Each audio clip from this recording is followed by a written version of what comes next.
بسم اللہ الرحمن الرحیم۔ آیت نمبر 8 تک ہم نے پڑھ لیا تھا اور آج کا سبق شروع ہوگا آیت نمبر 9 سے۔ یہ بات میں نے آپ کو بتائی تھی کہ سورہ بقرہ کی ابتدائی 5 آیات میں مومنین کا ذکر ہے، اس کے بعد 2 آیات میں کفار کا ذکر ہے، اس کے بعد 13 آیات میں منافقین کا ذکر ہے۔ پہلی آیت ہو گئی تھی منافقین کے بارے میں، اور منافقین کی سب سے پہلی قباحت اور برائی یہ تھی کہ وہ جھوٹے دعوے دار۔ جھوٹے دعوے دار کیسے تھے؟ زبان سے کہتے تھے آمنا باللہ و بالیوم الآخر، حالانکہ ایمان لاتے نہیں تھے، صرف زبانی غلط دعوے کرتے۔ آیت نمبر 9 دیکھیں، یخادعون اللہ والذین آمنوا، یخادعون اللہ والذین آمنوا۔ اس سے پہلے آپ کے سامنے یہ بات آئی تھی کہ کچھ چیزیں محذوف ہوتی ہیں، سب سے شروع میں بات آئی تھی بسم اللہ الرحمن الرحیم۔ اس پر ترجمہ ہم کرتے ہیں کہ شروع کرتا ہوں اللہ کے نام سے، حالانکہ شروع کرتا ہوں کے لیے کوئی لفظ ہی نہیں ہے۔ یہ بات آپ کو بتائی تھی کہ اس میں ایک لفظ محذوف ہے، چھپا ہوا ہے، اس کا ترجمہ ہوتا ہے۔ کبھی کبھی لفظ محذوف نکالنے پڑتے ہیں، کلام کو مختصر کرنے کے لیے اس کو ذکر نہیں کیا جاتا، لیکن اس کے بغیر کبھی کبھی ترجمہ میں غلطی ہو سکتی ہے۔ اس کی مثالیں آتی رہیں گی تو میں آپ کو بتاتا رہوں گا۔ سورہ بقرہ دوسرے پارے میں بھی اس کی ایک مثال آتی ہے، خیر جیسے آئے گی میں آپ کو بتا دوں گا انشاءاللہ تعالی۔ یہاں پر بھی ایک مثال ہے، یخادعون اللہ، خداع کہتے ہیں دھوکے کو۔ اب منافقین جب مسلمانوں کے سامنے آتے تھے اور کہتے تھے کہ ہم تو مسلمان ہیں، اور اندر سے کفر چھپا ہوا تھا، یہ دھوکہ ہے کہ نہیں؟ یہ دھوکہ ہی ہے نا۔ مسلمانوں کے سامنے مسلمان بننا، اور مسلمانوں کے سامنے مسلمان بننے کا فائدہ کیا ہوتا تھا کہ جب مال غنیمت ملتا تھا، لڑائی ہوتی تھی، کفار کا مال غنیمت ملتا تھا، مسلمانوں میں تقسیم ہوتا تھا، تو وہ اپنے آپ کو مسلمان ظاہر کر کے وہ لوگ بھی مال غنیمت لے لیتے تھے، یعنی فائدہ حاصل کرنے کے لیے اپنے آپ کو مسلمان کہتے تھے۔ یہ دھوکہ ہے۔ اب اللہ کو کوئی دھوکہ دے سکتا ہے؟ اللہ کو کوئی دھوکہ نہیں دے سکتا۔ یہاں پر ہے یخادعون اللہ، وہ اللہ کو دھوکہ دیتے ہیں، اللہ کو تو کوئی دھوکہ دے ہی نہیں سکتا۔ تو پھر اس آیت کا کیا معنی؟ اس کے آپ 2 جواب ذہن میں رکھیں۔ پہلا جواب یہ ہے کہ یہاں پر ایک لفظ محذوف ہے، یخادعون رسول اللہ، اللہ کے رسول کو دھوکہ دیتے ہیں۔ حضور اکرم صلی اللہ علیہ وسلم بھی انسان تھے، اور آپ علیہ الصلوۃ والسلام فرمایا کرتے تھے کہ میں فیصلہ تو ظاہری باتوں پر کرتا ہوں، دل کا حال تو اللہ جانتا ہے۔ اب میرے سامنے جو بندہ جو بات لے کر آتا ہے، میں ظاہری طور پر دیکھتا ہوں تو میں فیصلہ کر دیتا ہوں، لیکن ہر بندہ یہ دیکھے کہ میرا اور اللہ کا کیا معاملہ ہے، کہیں میں غلط بیانی تو نہیں کر رہا۔ اس لیے کہ جو ظاہر ہوتا ہے ظاہر پر ہی نبی بھی فیصلہ کرتے ہیں، عام امتی بھی فیصلہ کرتے ہیں۔ جیسے کہ حضور اکرم صلی اللہ علیہ وسلم کے پاس کچھ لوگ آئے، انہوں نے کہا کہ اللہ کے رسول، ہماری قوم نئی نئی مسلمان ہوئی ہے، ہمیں کچھ حفاظ دے دیں، ہم وہاں پر لے کر ان کو جائیں گے اور وہاں پر ان کو قرآن کی تعلیمات کے لیے استعمال کریں گے، لوگ قرآن پڑھنا سیکھ جائیں گے۔ اب بات کتنی اچھی ہے نا، کہ ہمیں کچھ حفاظ دے دیں، ہم اپنی بستی میں لے کر جائیں گے، وہاں پر ان کو 10 گاہ دیں گے، وہ وہاں پر قرآن کی تعلیمات سکھائیں گے تو لوگوں کو قرآن پڑھنا آ جائے گا۔ حضور اکرم صلی اللہ علیہ وسلم نے بھیج دیے، راستے میں پتہ چلا کہ وہ تو غلط نیت سے لے کر گئے تھے، سب کو قتل کر دیا، بڑا نقصان ہو گیا۔ آپ علیہ الصلوۃ والسلام نے پھر قنوت نازلہ بھی پڑھی۔ تو ظاہری چیز پر فیصلہ کرتے ہیں، تو منافقین بھی اللہ کے رسول کو بھی دھوکہ دیتے تھے اور ایمان والوں کو بھی دھوکہ دیتے تھے۔ تو پھر یہ اشکال نہیں ہوگا کہ وہ اللہ کو کیسے دھوکہ دیتے ہیں، اللہ کو تو کوئی دھوکہ دے ہی نہیں سکتا۔ تو ہم کہیں گے یہاں ایک لفظ معذوف ہے، یخادعون رسول اللہ، اللہ کے رسول کو دھوکہ دیتے ہیں، والذین آمنوا، اور ان لوگوں کو جو ایمان لائے ان کو بھی دھوکہ دیتے ہیں۔ دوسرا ترجمہ آپ یہ کریں گے یخادعون اللہ، وہ اللہ کو دھوکہ دیتے ہیں۔ اعتراض ہوگا کہ اللہ کو دھوکہ کیسے دیتے ہیں، اللہ کو دھوکہ کوئی بھی نہیں دے سکتا۔ تو آپ اس کا جواب یہ دیں گے کہ اللہ کو دھوکہ دیتے ہیں کا مطلب یہ ہے کہ اللہ کو دھوکہ دینے کی کوشش کرتے، دے تو نہیں سکتے لیکن کوشش کرتے ہیں، دھوکہ دینے جیسا معاملہ کرتے ہیں۔ وما يخدعون الا انفسهم وما يشعرون، جو بندہ اپنے سے بڑے سے ٹکر لیتا ہے تو نقصان اس بڑے کو ہوتا ہے یا خود کو ہوتا ہے؟ خود کو۔ جس اللہ کو کوئی دھوکہ نہیں دے سکتا اس کے ساتھ دھوکے جیسا معاملہ کرتے ہیں تو نقصان تو انہی کو ہوگا، انجام انہی کا خراب ہوگا، دنیا اور آخرت انہی کی برباد ہوگی۔ تو وما یخدعون، نہیں وہ دھوکہ دیتے الا انفسہم، مگر اپنے آپ کو۔ وہ اللہ کو دھوکہ نہیں دے رہے، اپنے آپ کو دھوکہ دے رہے، وہ اپنے ساتھ غلط کر رہے ہیں، اپنا ہی انجام برا کر رہے ہیں۔ وما یشعرون، وما یشعرون کا کیا ترجمہ کریں گے؟ شعور کس کو کہتے ہیں؟ شعور سمجھ کو کہتے ہیں۔ وما یشعرون، اور وہ سمجھتے نہیں۔ اچھا، کل آپ کو میں نے 2-3 باتیں بتائی تھی کہ من کے بعد جو بھی جملہ ہوگا اس پر کیا آئے گا؟ زیر۔ الا کے بعد جو بھی آئے گا اس پر کیا آئے گا؟ زیر۔ با کے بعد جو بھی آئے گا اس پر کیا آئے گا؟ زیر۔ شروع میں ایک یہ بات آئی تھی کہ انا کے بعد جو بھی آئے گا اس کے بعد آئے گا زبر۔ ایک بات یہاں پر آپ یہ یاد رکھیں کہ میم الف زبر ما، یہ ہے نا وما یخدعون الا انفسهم، میم الف زبر ما کا کیا ترجمہ ہوتا ہے؟ یہاں پر ہم نے کیا ترجمہ کیا؟ وما یخدعون، نہیں وہ دھوکہ دیتے، تو ما کا ترجمہ کیا؟ نہیں۔ یخدعون دھوکہ دیتے، وما یخدعون وہ نہیں دھوکہ دیتے، الا انفسهم مگر اپنے آپ کو۔ تو ہر جگہ ما کا ترجمہ نہیں ہوتا۔ دیکھیں قبر میں جب سوال ہوگا تو فرشتے پوچھیں گے ما دینو کا، آپ کا دین کیا ہے؟ تو ما کا مطلب کیا ہوا؟ کیا۔ عرب لوگ آپ کا نام پوچھتے ہیں تو وہ کہتے ہیں مسمو کا، ما اسمو کا، آپ کا نام کیا ہے؟ تو وہاں ماں کا ترجمہ ہوتا ہے کیا۔ تو اس کا معنی یہ ہوا کہ ماں کا ہر جگہ ترجمہ نہیں ہوگا۔ ماں کے 3 ترجمے آپ یاد رکھیں، 3۔ اب جہاں جہاں فرق آتا رہے گا تو میں آپ کو بتاتا رہوں گا، یہاں ماں کا یہ ترجمہ ہے، یہاں ماں کا یہ ترجمہ ہے، اور یہاں ماں کا یہ میم الف زبر ماں۔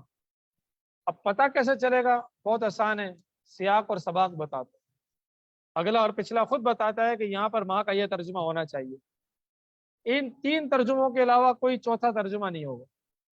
نمبر 1، ماں آتا ہے نفی کے لیے، نہیں۔ نمبر 2، ماں آتا ہے سوال کے لیے، کیا، آپ کا کیا نام ہے، یہ کیا ہے، آپ کا دین کیا ہے۔ نمبر 3، اس کو عربی میں کہتے ہیں ماں موصولہ، اردو میں اس کا ترجمہ کرتے ہیں وہ جو۔ وہ جو ہم کہتے ہیں نا کہ آج وہی بندہ آیا جو کل آیا، میں نے آج اسی گلاس میں پانی پیا جو کہ کل میرے پاس۔ یہ جو بندہ آج اسی مسجد میں نماز پڑھی جس مسجد میں ہم پچھلے جمعے آئے تھے، یہ تو وہی کتاب ہے جو کل بھی میرے پاس تھی۔ یہ وہ جو استعمال کر رہے ہیں نا، یہ اس کے لیے استعمال ہوتا ہے ماں۔ اب 2 چیزیں ہوتی ہیں، دیکھیں، وہ بندہ جو کل آیا تھا، وہ چیز جو کل دیکھی تھی، فرق ہے نا۔ وہ بندہ انسان، وہ چیز جو، جہاں انسان کا معنی آ جائے وہاں پر استعمال کریں گے من، اور جہاں پر کوئی چیز کا تذکرہ ہو وہاں استعمال کریں گے ماں۔ اس فرق میں خیر آپ نہ جائیں، بہت لمبی بات ہو جائے گی، صرف آپ یہ بات یاد رکھیں کہ ماں کے کتنے ترجمے ہوتے ہیں؟ 3۔ نمبر 1، ماں نفی کے لیے آتا ہے یعنی نہیں۔ نمبر 2، ماں سوالیہ کے لیے آتا ہے کیا۔ نمبر 3، ماں موصولہ ہوتا ہے، میم واو صاد واو لام ہا، یعنی کہ اس کا ترجمہ ہوتا ہے وہ جو، وہ چیز جو۔ وما یخدعون وہ نہیں دھوکہ دیتے الا انفسهم مگر اپنے آپ کو، وما یشعرون اور وہ سمجھتے بھی نہیں۔ فی قلوبہم مرض، ان کے دلوں میں بیماری ہے، حسد کی بیماری ہے، کفر کی بیماری ہے، منافقت کی بیماری ہے، شک و شبے کی بیماری ہے۔ جس کے اندر بیماری ہوتی ہے نا، دیکھیں ایک روڈ ہے کچا، اب اس پر ہر وقت آپ دیکھتے ہیں پانی کہیں سے آتا ہے تو کیچڑ ہو جاتا ہے. اچھا ادھر کسی کی گھر کے ٹنکی بھر گئی, پانی باہر نکل آیا تو پتہ چلا وہاں کیچڑ ہو گیا. اگر وہاں تیز بارش ہو جائے تو کیا حال ہوگا اس کا؟ مزید گندی ہو جائے گی, گندی زمین مزید گندی ہو جائے گی. لیکن اگر ہلکی پھلکی رحمت والی بارش ہو اور کسی فصل پر ہو, کھیت پر ہو, باغ میں ہو, تو مزید نکھر کے سامنے آ جاتا ہے, اس کے پتے ہرے بھرے ہو جاتے ہیں, سبزہ اگ جاتا ہے. کبھی اگر بہت تیز بارش نہ ہو, فصل اچھی ہو جاتی ہے, بارش آ گئی تو اچھی چیز بارش سے مزید اچھی ہو جاتی ہے, اور بری چیز بارش جو کہ اچھی چیز ہے اس سے مزید بری ہوتی ہے. جن کا دل بہت اچھا, ایمان والے, جب ان پر اللہ کا کلام نازل ہوتا تھا ان کا دل اور اچھا ہو جاتا. اللہ تعالیٰ فرماتے ان کا ایمان بڑھ جاتا, زادتہم ایمانا, ان کا ایمان بڑھ جاتا. اور جن کا دل ویسے ہی گندا ہوتا تھا, سارا منافقت بھری ہوئی ہے, کفر بھرا ہوا ہے, حسد بھرا ہوا ہے, اسلام کی دشمنی بھری ہوئی ہے, ان کے اوپر جب قرآن نازل ہوتا تھا مزید دشمنی بڑھتی تھی, مزید وہ اسلام سے بدکتے تھے, مزید اسلام سے نفرت ہوتی. اس لیے حضور اکرم صلی اللہ علیہ وسلم نے دل کی درستگی کی بڑی دعائیں مانگی کہ یا اللہ میرے دل کو صحیح کرو. تو فی قلوبہم مرض, ان کے دلوں میں بیماری ہے. اس بیماری کے ان کو دو نقصان ہو رہے ہیں, ایک دنیا میں اور آخرت میں. دنیا کا نقصان ہے فزادہم اللہ مرضا, اور آخرت کا نقصان ہے وَلَهُمْ عَذَابٌ علیم. دنیا کا نقصان کیا ہے؟ فزادہم اللہ مرضا, فزادہ بڑھا دیا, ہم ان کو, اللہ اللہ نے, مرضن مرض, اللہ نے ان کا مرض اور بڑھا دیا. قرآن نازل ہوتا رہا, ان کا مرض اور بڑھتا. یہ تو دنیا کا نقصان. آخرت کا نقصان وَلَهُمْ عَذَابٌ عَلِيمٌ, وَلَهُمْ ان کے لیے, عذاب عذاب ہے, علیم دردناک, دردناک عذاب ہے. کل ایک بات اور آئی تھی, یاد ہے آپ کو؟ موصوف اور صفت کا اعراب ایک جیسا ہوگا. عذاب بڑا, عذاب دردناک, عذاب کم, عذاب زیادہ, عذاب تھوڑا, یہ سب عذاب کی صفات, اور عذاب موصوف ہے. عذاب پر جب دو پیش ہیں تو علیم پر بھی دو پیش. وَلَهُمْ عَذَابٌ عَلِيمٌ, ان کے لیے دردناک عذاب ہے. کیوں بھائی؟ کیا اللہ تعالیٰ کی طرف سے زیادتی ہے؟ کیا اللہ تعالیٰ کی ان کے ساتھ دشمنی ہے کہ اللہ ان کو عذاب دے رہا ہے؟ نہیں, ان کے اپنے کرتوت ہیں. انسان کے ساتھ قیامت میں جو ہوگا اس کے اعمال کے بس سبب ہوگا. میں نے آپ کو شروع میں بتایا تھا کہ با آتا ہے سبب کے لیے. با کس کے لیے آتا ہے؟ سبب, وجہ. وَلَهُمْ عَذَابٌ عَلِيمٌ, ان کے لیے دردناک عذاب ہے, بِمَا كَانُوا يَكْذِبُونَ, بس سبب اس کے وہ جو, دیکھیں ماں کا مطلب وہ جو, کانو یکذبون جھٹلاتے تھے, کانو کا مطلب ہوتا ہے تھے, یکذبون کا مطلب جھٹلانا, جو وہ جھٹلاتے تھے اس کے بسبب ان کو دردناک عذاب دیا جا رہا ہے. ورنہ اللہ کی ان کے ساتھ دشمنی نہیں تھی کہ اللہ نے سب کو چھوڑ کر ان کو عذاب دینا تھا, ان کو جھٹلانے کی وجہ سے اللہ ان کو عذاب دے. تو دیکھیں سب سے پہلی منافقین کی قباحت کیا تھی؟ جھوٹا دعویٰ, ایمان نہیں لاتے تھے اور مسلمانوں کے سامنے غلط دعویٰ کرتے تھے ہم ایمان لائے. دوسری قباحت, جب انسان غبی ہوتا ہے نا, کن ذہن, تو اس کو اچھی چیز بری لگتی ہے, بری چیز اچھی لگتی ہے. یہ بھی غبی تھے, ان کو غلط چیز اچھی لگتی تھی, اچھی چیز بری لگتی تھی. وَإِذَا قِيلَ لَهُمْ, جب ان سے کہا جاتا ہے لا تفسدوا فی الارض, زمین میں فساد مت مچاؤ, لا تفسدوا, فساد مت مچاؤ, فی الارض, زمین میں. دیکھیں پہلے میں نے آپ کو بتایا تھا کہ با کے بعد ہمیشہ زیر ہوتا ہے, من کے بعد زیر ہوتا ہے, الہ کے بعد زیر ہوتا ہے, فی کے بعد بھی زیر ہوتا ہے. ارض کے ذات پر زیر ہے نا, یہ زیر کیوں آیا؟ اس لیے کہ اس کے پیچھے کیا لگا ہوا ہے؟ فی. زمین میں فساد مت مچاؤ. دیکھیں زمین میں فساد مچانے کا مطلب کیا ہے؟ ایک آدمی چوریاں کر رہا ہے, ایک آدمی ڈکیتیاں کر رہا ہے, ایک آدمی قتل و غارت کر رہا ہے, ایک آدمی لوگوں کو مار رہا ہے, کیا صرف فساد یہ تو فساد ہے؟ لیکن فساد کا مطلب یہ ہوتا ہے کہ جو چیز جس مقصد کے لیے بنی ہے اس کو اس مقصد کے الٹ استعمال کرنا، اس کا فساد۔ زمین اللہ نے کس لیے بنائی ہے؟ کہ زمین میں رہ کر اللہ تعالیٰ کی کیا کی جائے؟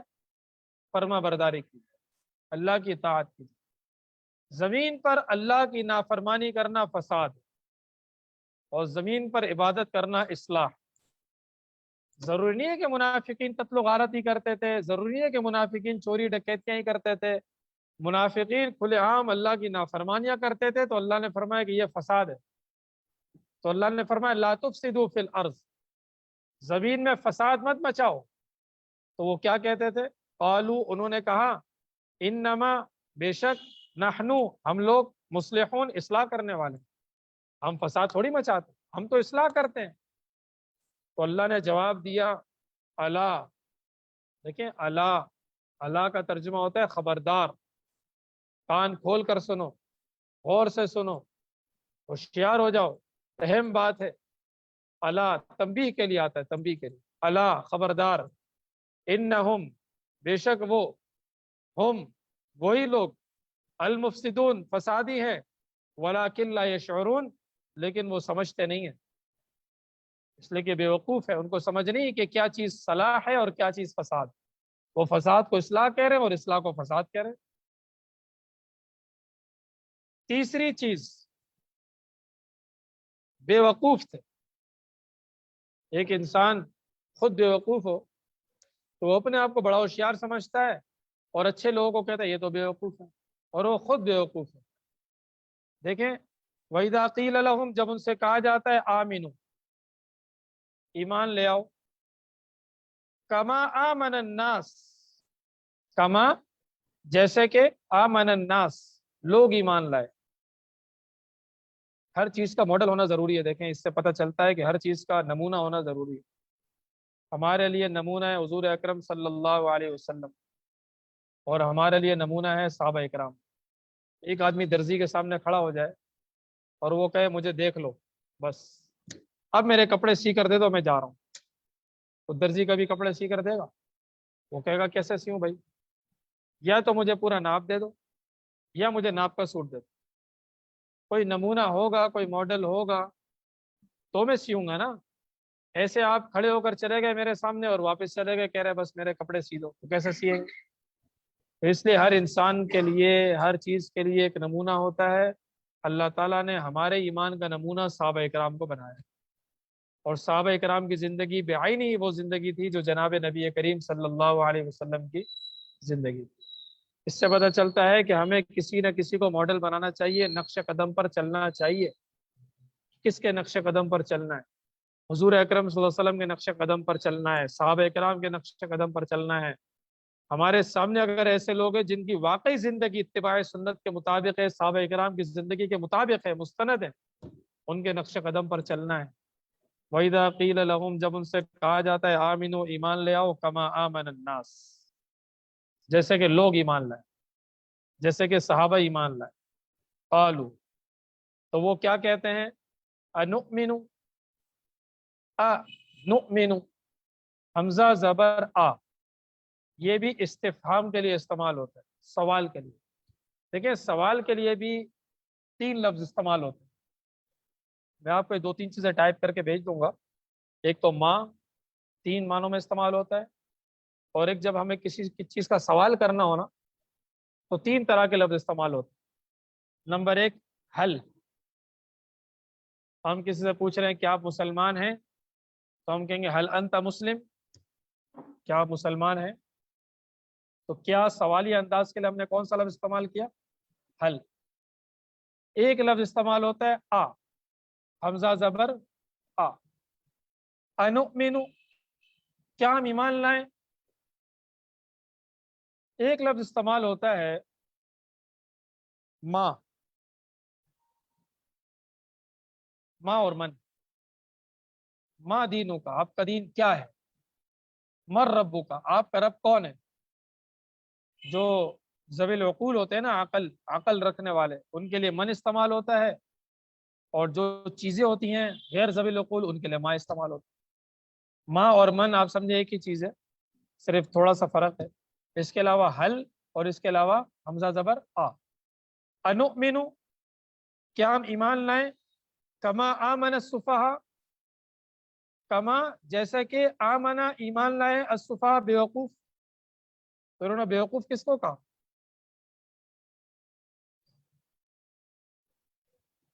صحابہ اکرام کو انہوں نے کیا کہا؟ بے وقوف. تو صحابہ اکرام یہ حضور اکرم صلی اللہ علیہ وسلم کی مقدس جماعت ہے. حضور اکرم صلی اللہ علیہ وسلم کی تربیت یافتہ لوگ ہیں. آپ صلی اللہ علیہ وسلم کی جمع پونجی ہے. بدر کے میدان میں آپ نہیں سنتے آپ علیہ الصلوۃ والسلام نے کہا کہ اللہ یہ 313 لے کر آیا ہوں، میری جمع پونجی ہے، اگر ان کو شکست ہو گئی تو پھر دنیا میں تیرا نام لینے والا کوئی بھی نہیں ہوگا. انہی لوگوں نے آگے بڑھنا ہے. اصحاب صفہ میں حضور اکرم صلی اللہ علیہ وسلم نے انہی افراد کو تیار کیا. تو آپ صلی اللہ علیہ وسلم کی جماعت پر صحابہ اکرام پر جب اعتراض ہوا اور صحابہ اکرام کو برا بلا جب منافقین نے کہا، بے وقوف کا لفظ کہا، تو اللہ تعالیٰ نے بڑے زوردار انداز میں دفاع کیا. اللہ، خبردار، انہم، بے شک وہ لوگ، ہم السفہاء، وہی لوگ بے وقوف. بے وقوف صحابہ نہیں ہے، بے وقوف کون ہے؟ یہ منافقین. وَلَٰكِن لَا يَعْلَمُونَ، لیکن یہ جانتے نہیں ہیں، سمجھتے نہیں ہیں کہ بے وقوف ہم ہیں کہ وہ ہیں. یہ تین باتیں ہو گئی. دیکھیں، سب سے پہلے آ گیا منافقین کا جھوٹا دعویٰ. اس کے بعد آ گیا منافقین کی غباوت، غبی کتنے ہیں وہ. نمبر 3 یہ بات آ گئی منافقین احمق کتنے ہیں، بے وقوف کتنے ہیں. نمبر 4 منافقین دوغلی پالیسی والے، دو رخی والے. یہ دو رخی چہرہ اللہ تعالیٰ کو بڑا ناپسند ہے کہ انسان کسی کے سامنے کچھ ہو اور دوسرے کے سامنے بالکل الگ ہو جائے. یہ منافقین کی نشانی ہوتی تھی. اس لیے شاعر نے کیا کہا، دو رنگی چھوڑ یک رنگ ہو جا، سراسر موم یا سنگ ہو جا. انسان کو ایک جیسا ہونا چاہیے. ایسا نہیں ہے کہ یہاں پر چہرہ کچھ اور ہے، وہاں پر چہرہ کچھ اور ہے. منافقین دیکھیے کیا کرتے تھے، وَإِذَا لَقُوا الَّذِينَ آمَنُوا قَالُوا آمَنَّا. وَإِذَا، اور جب وہ لَقُوا الَّذِينَ ملتے تھے ان لوگوں سے، آمنوا جو ایمان لائے، تو قالوا وہ کہتے تھے آمنا، ہم بھی ایمان لے آئے. لقو کا مطلب ملنا، ملاقات، ملنا. الذین وہ لوگ، آمنو ایمان لائے، قالو وہ کہتے ہیں آمنا ہم بھی ایمان لائے. وَإِذَا خَلَوْا، خلو کسے کہتے ہیں؟ خلوت کسے کہتے ہیں؟ خلوت، تنہائی. جب مسلمانوں کے مجمع میں آتے ہیں تو کہتے ہیں ہم تو ایمان لے آئے، لیکن وَإِذَا خَلَوْا إِلَىٰ شَيَاطِينِهِمْ، جب وہ تنہائی میں جاتے ہیں اپنے شیاطین کی طرف، اپنے بڑوں کی طرف، اپنے سرداروں کی طرف جاتے ہیں، تو ان کے سردار تو ان کو ڈانٹتے ہیں نا، کہتے ہیں یار تم کیسے لوگ ہو، ہم نے تو دیکھا تم تو مسلمانوں کے ساتھ بیٹھے ہوئے تھے، تم تو ہمارے لوگ ہو، پھر بیٹھتے کیوں ان کے ساتھ؟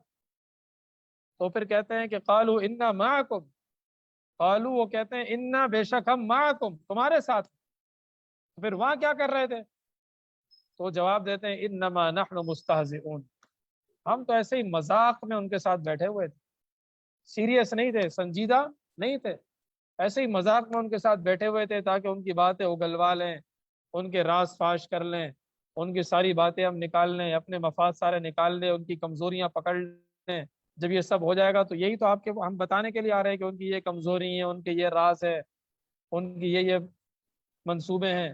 یہ سب کرنے کے لیے ہم ان کے ساتھ بیٹھتے ہیں، ہم ان کے ساتھ سیریس نہیں ہوتے، ہم تو ایسے ہی مذاق میں ان کے ساتھ بیٹھتے. بس آیت نمبر 14 تک ہو گیا نا.